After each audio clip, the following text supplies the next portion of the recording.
Mari kita datang kepada Tuhan. Kita akan memulai persoalan kita pada sore hari ini. Biar kita boleh datang kepada Tuhan dengan pengakuan bahwa Allah yang kita sembah adalah Allah yang ajaib, Allah yang besar, Allah yang penuh dengan kasih setia.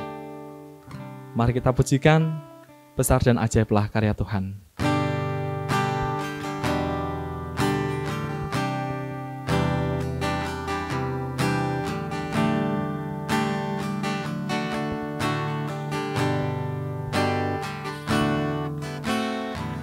Besar dan ajaiblah karyamu, adil dan benarlah jalanmu, Raja segala bangsa yang maha kuasa, mulia namamu. Besar dan ajaiblah karyamu, adil dan benarlah jalanmu, Raja segala bangsa yang maha kuasa, mulia namamu. Layaklah segala bangsa sujud kepadamu,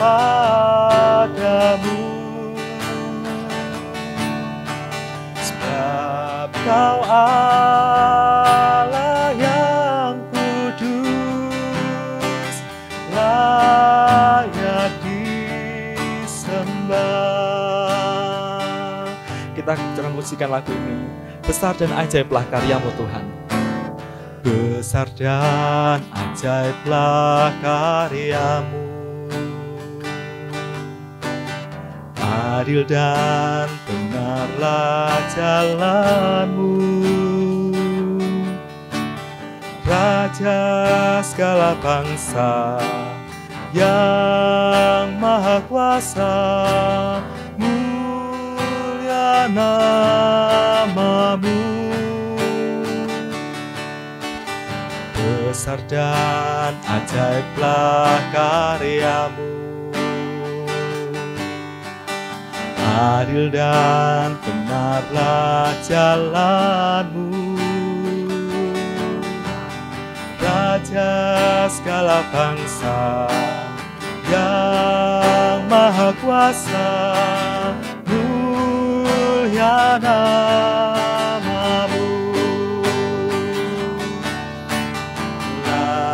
Layaklah segala bangsa sujud kepadamu,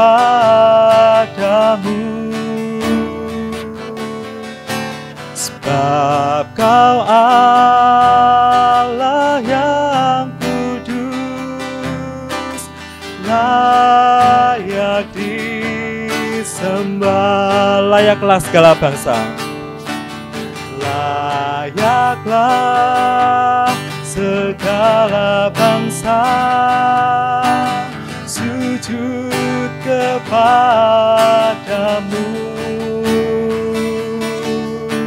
sebab Kau Allah yang kudus, layak disembah. Sebab Kau Allah yang kudus, sebab Kau Allah yang kudus, layak disembah.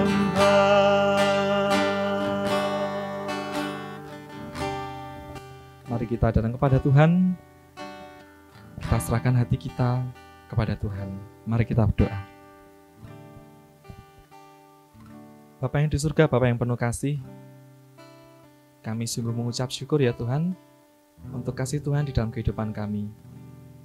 Sekalipun pada saat ini kami harus terpisah jarak dengan teman-teman kami yang ada di rumah, Tapi kami ingin memuji Tuhan, kami ingin memuliakan nama Tuhan, hati kami rindu untuk mendengarkan firman Tuhan.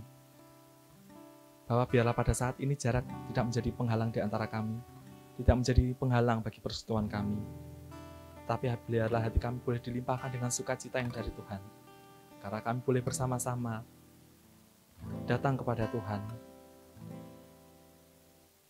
Kami mau serahkan ya Tuhan, untuk persekutuan kami pada sore hari ini ke dalam tangan Tuhan.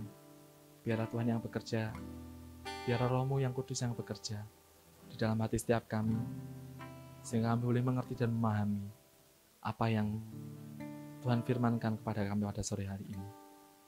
Terima kasih Bapa dalam surga, kami mau serahkan persekutuan kami sepenuhnya ini ke dalam tangan-Mu yang berkuasa. Di dalam nama Tuhan Yesus Kristus, kami sudah berdoa dan mengucap syukur. Amin. Baik teman-teman sekalian, sebelum kita mendengarkan pemberitaan firman Tuhan pada malam hari ini, kita akan mempersiapkan hati kita. Kita akan menaikkan satu buah pujian yang menyatakan bahwa saat ini kita rindu untuk datang kepada Tuhan, kita rindu untuk mendengarkan firman Tuhan, bagaikan rusa yang merindukan sungai, seperti rusa yang rindu.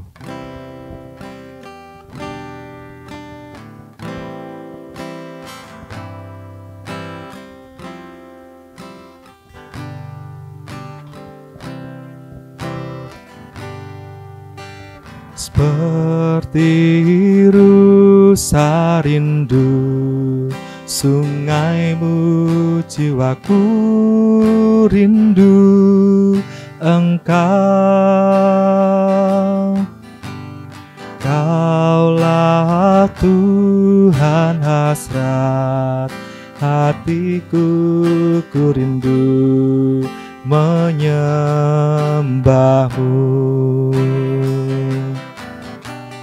Engkau kekuatan dan perisaiku, kepadamu rohku berserah.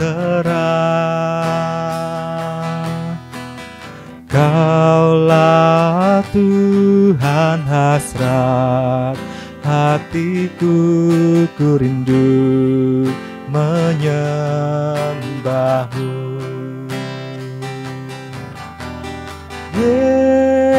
Yesus, Yesus, Kau berarti bagiku. Oh Yesus, Yesus, Kau segalanya bagiku. Seperti rusa,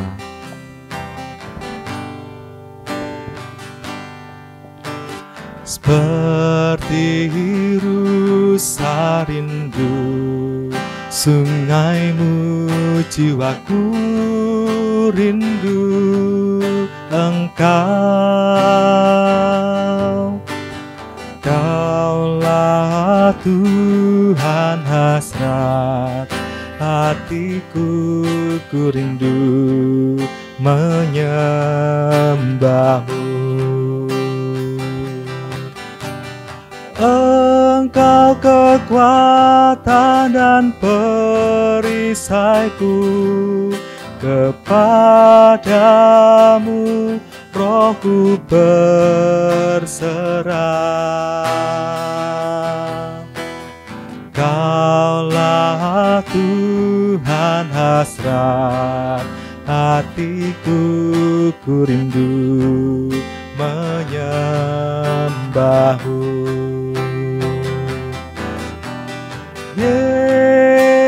Yesus, Yesus, Kau berarti bagiku.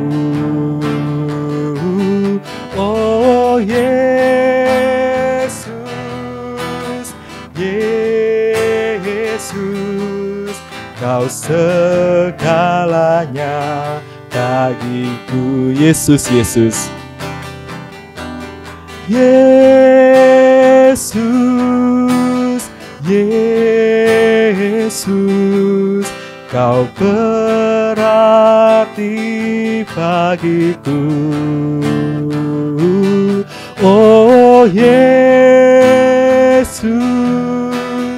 Yesus, Kau segalanya bagiku.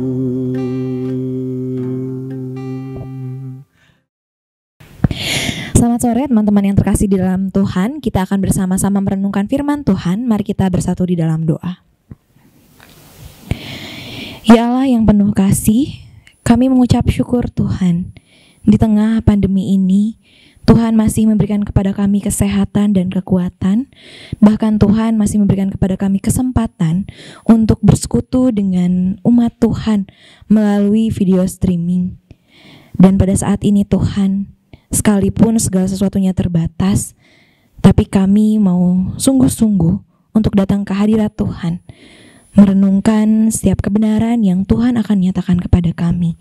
Maka dari itu kami memohon pimpinan dan penyertaan-Mu, sehingga setiap kami yang boleh mendengarkan kebenaran firman-Mu boleh memiliki hati yang sungguh-sungguh dan memiliki kerendahan hati untuk mau belajar bersama, menyelami kehendak Tuhan dan melakukannya dalam kehidupan kami. Berbicaralah kepada kami ya Bapa, demi nama Tuhan kami Yesus Kristus kami berdoa dan mengucap syukur. Amin. Teman-teman yang terkasih di dalam Tuhan, tema kita pada hari ini adalah Wonder Woman. Ketika saya bicara tentang Wonder Woman, apa sih yang kalian pikirkan? Pasti apa yang kalian pikirkan adalah film Wonder Woman karya DC yang dibintangi oleh Gal Gadot, yang menceritakan tentang perempuan dengan kekuatan super. Tokoh Wonder Woman ini lahir di tengah popularitas Batman dan Superman yang merupakan simbol kekuatan dan moralitas. Menariknya, film ini seolah tengah mematahkan pandangan bahwa superhero haruslah seorang laki-laki. Wonder Woman muncul dan karakternya digambarkan memiliki kekuatan, kecepatan, dan refleks yang luar biasa. Melalui film ini, perempuan diberi kekuatan serta disadarkan bahwa perempuan memiliki hak serta tanggung jawab untuk menjaga keutuhan dunia dan seluruh ciptaannya sama seperti kaum laki-laki. Spirit dan perjuangan yang diangkat dalam film Wonder Woman ini agaknya dapat kita temui dalam kehidupan nyata dan lebih dekat dalam sosok perempuan Indonesia, Najwa Shihab. Siapa yang tidak kenal dengan sosok ini? Seorang perempuan yang telah menginspirasi Indonesia melalui media. Dalam narasinya, ia mengungkapkan keadaan perempuan masa kini. Katanya, sebagian perempuan seringkali mendapat hambatan bahkan celaan harian dari lingkungan. Bagi sebagian perempuan, sekedar membuat pilihan begitu menantang. Perempuan kerap kali didera perasaan bersalah walaupun memiliki tujuan mulia. Tidak sedikit perempuan yang merasa cemas dengan kemampuannya sendiri, bahkan menganggap rendah dirinya sendiri. Tidak heran, karena penelitian menunjukkan sukses bermakna positif bagi laki-laki, namun kerap membawa konsekuensi negatif bagi kaum perempuan. Ketika perempuan memiliki ambisi, perempuan dianggap menentang tradisi. Saat mengupayakan posisi, perempuan dianggap mementingkan diri sendiri. Mereka yang berani unjuk diri malah dihindari. Bahkan sekalipun sudah menjadi sukses dan membawa manfaat, perempuan tetap dicibir. Perempuan dan tindakannya seringkali dianggap macam-macam. Dibilang begini, begitu, banyak sekali. Melalui narasinya ini, Najwa Shihab membangkitkan kesadaran bahwa setiap perempuan memiliki kekuatan dan harga diri yang tidak bergantung pada penilaian orang lain, melainkan lahir dari dirinya sendiri. Dan setiap perempuan punya hak dan tanggung jawab yang sama untuk berkarya dan memajukan bangsa bersama kaum laki-laki. Dalam rangka memperingati Hari Kartini, pahlawan bagi kaum perempuan Indonesia khususnya, sebagai muda-mudi kita diajak merenungkan bagaimana Allah menganugerahkan kepada kaum perempuan tempat yang istimewa, yakni menjadi sarana Allah menunjukkan kebenaran kepada semua orang. Mari kita membuka bacaan kita yang terambil dari Injil Lukas pasal yang ke-7, ayat yang ke-36 sampai ayat yang ke-50. Seorang Farisi mengundang Yesus untuk datang makan di rumahnya. Yesus datang ke rumah orang Farisi itu lalu duduk makan. Di kota itu ada seorang perempuan yang terkenal sebagai seorang berdosa. Ketika perempuan itu mendengar bahwa Yesus sedang makan di rumah orang Farisi itu, datanglah ia membawa sebuah buli-buli pualam berisi minyak wangi. Sambil menangis ia pergi berdiri di belakang Yesus dekat kakinya, lalu membasahi kakinya itu dengan air matanya dan menyekanya dengan rambutnya. Kemudian ia mencium kakinya dan meminyaki dengan minyak wangi itu. Ketika orang Farisi yang mengundang Yesus melihat hal itu, ia berkata dalam hatinya, "Jika ia ini nabi, tentu ia tahu siapakah dan orang apakah perempuan yang menjamahnya ini. Tentu ia tahu bahwa perempuan itu adalah seorang berdosa." Lalu Yesus berkata kepadanya, "Simon, ada yang hendak kukatakan kepadamu." Sahut Simon, "Katakanlah, Guru." Ada dua orang yang berhutang kepada seorang pelepas uang. Yang seorang berhutang 500 dinar, yang lain 50. Karena mereka tidak sanggup membayar, maka ia menghapuskan hutang kedua orang itu. "Siapakah di antara mereka yang akan terlebih mengasihi dia?" Jawab Simon, "Aku kira dia yang paling banyak dihapuskan hutangnya." Kata Yesus kepadanya, "Betul pendapatmu itu." Dan sambil berpaling kepada perempuan itu, ia berkata kepada Simon, "Engkau lihat perempuan ini? Aku masuk ke rumahmu namun engkau tidak memberikan aku air untuk membasuh kakiku. Tetapi ia membasahi kakiku dengan air mata dan menyekanya dengan rambutnya. Engkau tidak mencium aku, tetapi sejak aku masuk, ia tidak henti-hentinya mencium kakiku. Engkau tidak meminyaki kepalaku dengan minyak, tetapi dia meminyaki kakiku dengan minyak wangi. Sebab itu aku berkata kepadamu, dosanya yang banyak itu telah diampuni, sebab ia telah banyak berbuat kasih. Tetapi orang yang sedikit diampuni, sedikit juga ia berbuat kasih." Lalu ia berkata kepada perempuan itu, "Dosamu telah diampuni." Dan mereka yang duduk makan bersama dia berpikir dalam hati mereka, "Siapakah ia ini sehingga ia dapat mengampuni dosa?" Tetapi Yesus berkata kepada perempuan itu, "Imanmu telah menyelamatkan engkau. Pergilah dengan selamat." Teman-teman yang terkasih di dalam Tuhan, kehidupan sosial umat Allah pada masa itu begitu erat dengan budaya patriarki. Dan Alkitab sendiri ditulis oleh orang Yahudi, sehingga banyak kisah dan pasal-pasal yang dimuat di dalam Alkitab, nuansa patriarkinya begitu kental. Misalnya saja, ada kisah yang menunjukkan bagaimana hanya laki-laki yang diperhitungkan dalam sebuah pertemuan. Kita ingat kisah Yesus memberi makan 5.000 orang, hanya laki-laki saja yang dihitung. Kaum perempuan seolah tidak dipedulikan. Bahkan di dalam kitab-kitab lain pun, termasuk di dalam tulisan Rasul Paulus, banyak dimuat batasan-batasan bagi kaum perempuan. Tapi menariknya, dengan jelas Alkitab menunjukkan bahwa Allah tidak berpihak kepada satu gender saja. Dan pesan kritis yang dimuat dalam Alkitab menentang pandangan bahwa perempuan berada di bawah atau di atas laki-laki. Alkitab menunjukkan bahwa Allah melihat semuanya sama. Di dalam kisah penciptaan, Allah menjadikan laki-laki dan perempuan sejajar. Kita lihat dalam kisah penciptaan versi pertama di dalam Kejadian pasal yang pertama ayat yang ke-27.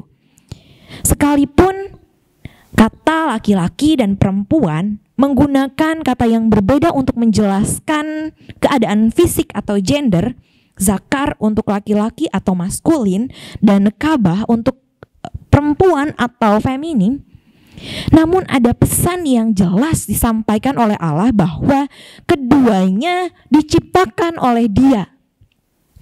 Selain itu, lebih jelas lagi di dalam kisah penciptaan versi kedua yang ada di dalam Kejadian pasal yang kedua ayat 23, laki-laki dan perempuan bahkan di dalam bahasa aslinya menggunakan akar kata dan penyebutan yang mirip. Ish untuk laki-laki dan ish untuk perempuan. Tulisan untuk laki-laki adalah IYSH dan untuk perempuan isha, namun huruf vokal A tidak dilafalkan sehingga katanya dan penyebutannya menjadi begitu mirip. Allah menciptakan laki-laki dan perempuan seperti kepingan puzzle. Jika keduanya dipadukan, akan menciptakan suatu keutuhan dan kesempurnaan. Artinya, keduanya memiliki kekuatan dan keunikan yang saling melengkapi untuk menciptakan keindahan. Dan perlu digarisbawahi, Allah mengasihi keduanya. Contohnya dari apa yang kita baca di dalam kisah tadi. Dalam Injil Lukas pasal yang ke-7 ayat 36 sampai 50. Sekalipun perempuan berdosa itu dianggap memalukan selain karena ia tidak diundang dan ia membiarkan dirinya menjadi suatu tontonan, tapi Yesus malah menunjukkan bahwa ia memberi tempat yang istimewa bagi perempuan itu di tengah budaya patriarki yang begitu kental.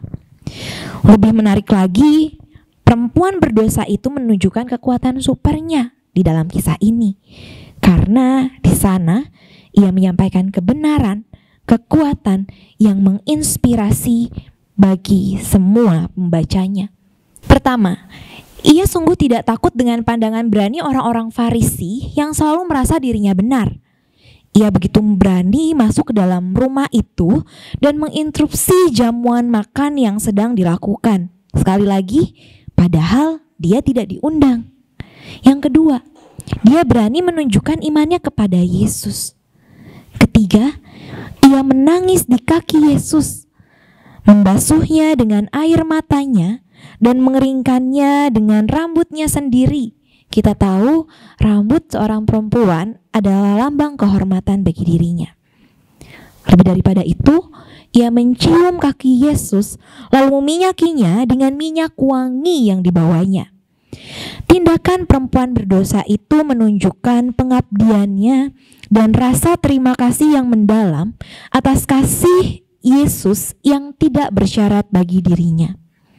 Sebaliknya, para laki-laki pemimpin agama itu, mereka malah merasa terganggu dengan apa yang terjadi. Mereka malah meragukan kenabian Yesus. Mereka juga merasa tidak nyaman ketika Yesus membiarkan kakinya disentuh oleh seorang perempuan. Keheranan mereka akan tindakan perempuan berdosa dan respon Yesus terhadap perempuan itu menunjukkan kikirnya jiwa mereka. Kesadaran mereka tentang apa yang telah diperbuat Yesus bagi mereka benar-benar dangkal. Simon orang Farisi itu terlalu sombong, merasa benar, sehingga tidak membutuhkan pengampunan dan tidak menyadari kasih karunia Tuhan. Teman-teman yang terkasih di dalam Tuhan, salah satu pesan yang diangkat dalam film Wonder Woman adalah tidak harus menjadi laki-laki untuk menyelamatkan dunia. Apa yang dilakukan perempuan berdosa ini pun menunjukkan pesan yang serupa. Tidak harus menjadi laki-laki untuk menunjukkan bukti kasihnya kepada Tuhan. Jika pada masa itu laki-laki bisa dengan leluasa berada di sekitar Yesus untuk menunjukkan kasihnya, perempuan berdosa ini mewujud nyatakan apa artinya mengasihi Yesus dengan pengabdian mutlak dengan cara yang sederhana. Dengan demikian, kita bisa melihat bahwa salah satu kebenaran paling besar dalam kehidupan orang Kristen diajarkan melalui seorang perempuan. Kesadaran akan kasih karunia Tuhan dan perasaan cinta yang mendalam dan mutlak, yakni mengasihi Tuhan Allah dengan segenap hati, jiwa, dan akal budi, dilakukan oleh perempuan berdosa tadi untuk menjadi contoh dan teladan bagi semua orang. Bahkan lebih menarik lagi, Tuhan memakai semangat dan tindakan perempuan berdosa itu untuk mengajar para laki-laki, para pemimpin agama. Melalui perumpamaan 2 orang yang dihapuskan hutangnya, Tuhan membuat orang Farisi itu menyadari bahwa mereka yang paling mengasihi Allah adalah mereka yang paling sadar akan hutangnya dan sadar akan anugerah penghapusan yang diterimanya.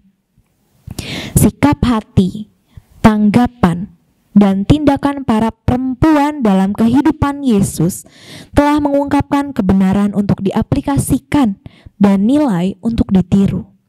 Perempuan berdosa itu, sekalipun ia diabaikan oleh semua orang, namun ia mendapat perhatian Yesus. Dan Yesus memberikan sebuah pengajaran penting bahwa melalui perempuan kebenaran bisa dinyatakan. Hal ini kembali ditegaskan di dalam peristiwa lainnya, ketika ia memakai para perempuan untuk menjadi saksi atas kematian dan kebangkitannya.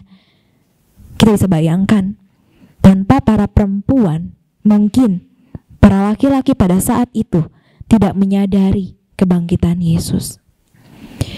Teman-teman yang terkasih dalam Tuhan, baik laki-laki maupun perempuan, sekali lagi semuanya dikasihi Allah dan dianugerahi Allah dengan kekuatan dan keunikannya masing-masing. Perempuan butuh laki-laki untuk mendukungnya, demikian pula sebaliknya. Hargailah keberadaannya, jangan ditindas. Berdayakanlah mereka dengan segala kelebihannya. Ada kalanya di mana Allah memakai laki-laki untuk memproyeksikan cinta kasih-Nya. Namun di saat yang bersamaan, Allah juga dapat memakai perempuan untuk memproyeksikan cinta kasih-Nya. Di masa pandemi COVID-19 ini, kita tidak bisa menafikan sumbangsih kaum perempuan.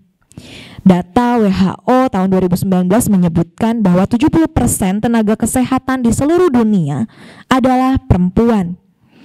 Hal ini menunjukkan bahwa perempuan memiliki hak dan tanggung jawab yang sama dengan laki-laki untuk menjaga dunia dan keutuhan ciptaannya.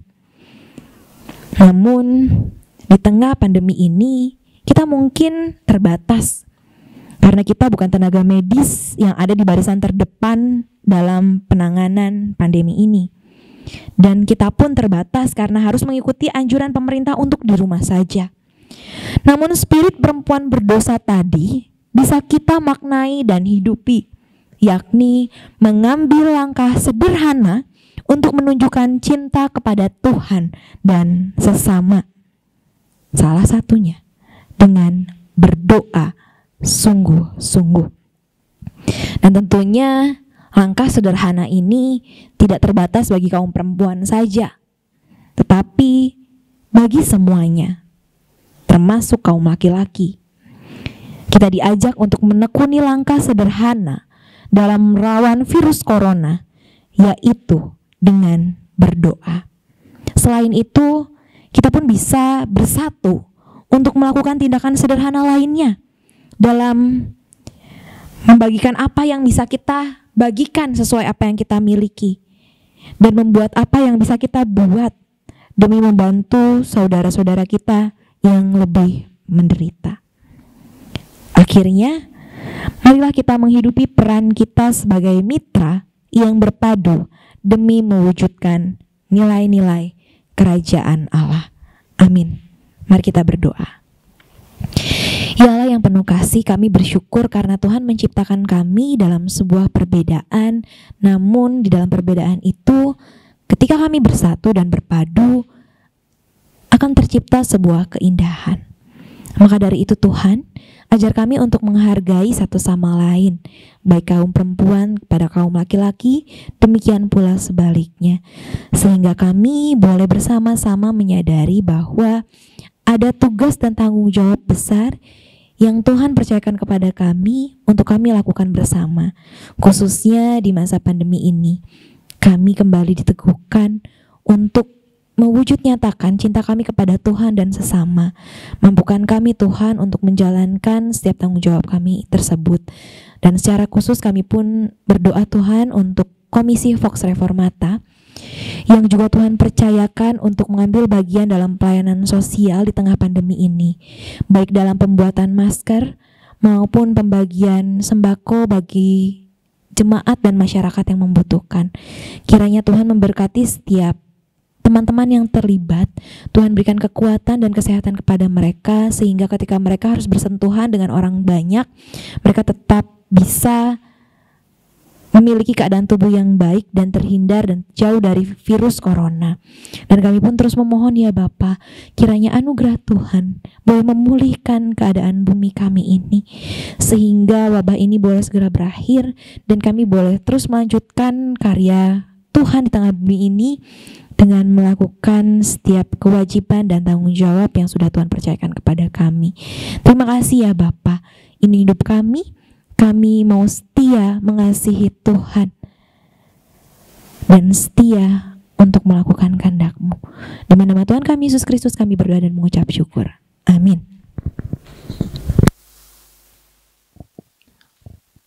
Baik, sebelum kita mengakhiri persekutuan kita pada malam hari ini, saya ingin mengajak teman-teman sekalian untuk menaikkan satu buah pujian yang menyatakan biarlah hati kita, hidup kita boleh mengasihi Tuhan hingga akhir hidup kita.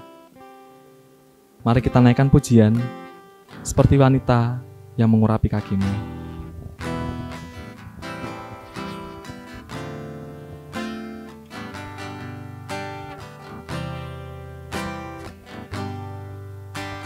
Seperti wanita mengurapimu, menangis di bawah kakimu. Demikian hidupku mau mengasihimu. Yesus, Engkau baik bagiku. Sampai akhirku menutup mata, ku tetap setia menanti janjimu. Sampai ku dapatkan mahkota kehidupanku, ku tetap setia untuk melayanimu.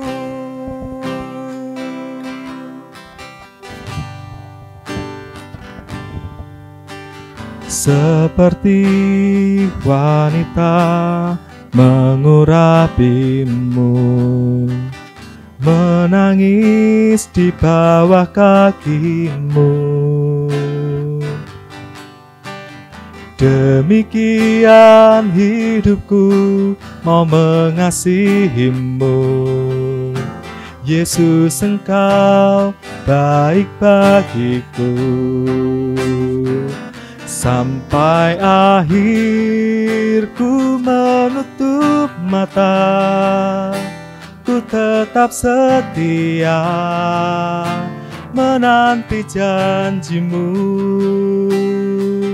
Sampai ku dapatkan mahkota kehidupanku, ku tetap setia untuk melayanimu.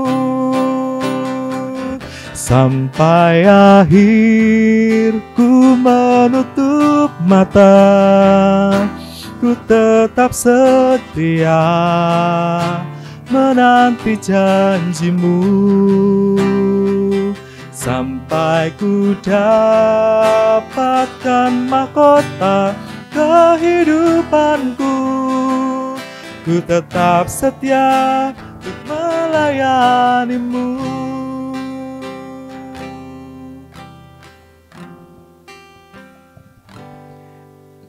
Ibadah selesai, teman-teman sekalian dipersilakan untuk mengambil waktu teduh. Tuhan Yesus memberkati.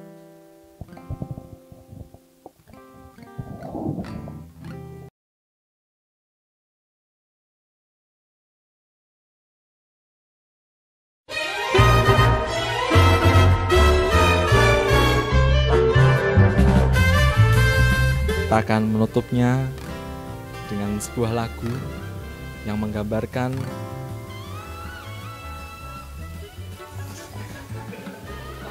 aku bingung kata-kataku mentok.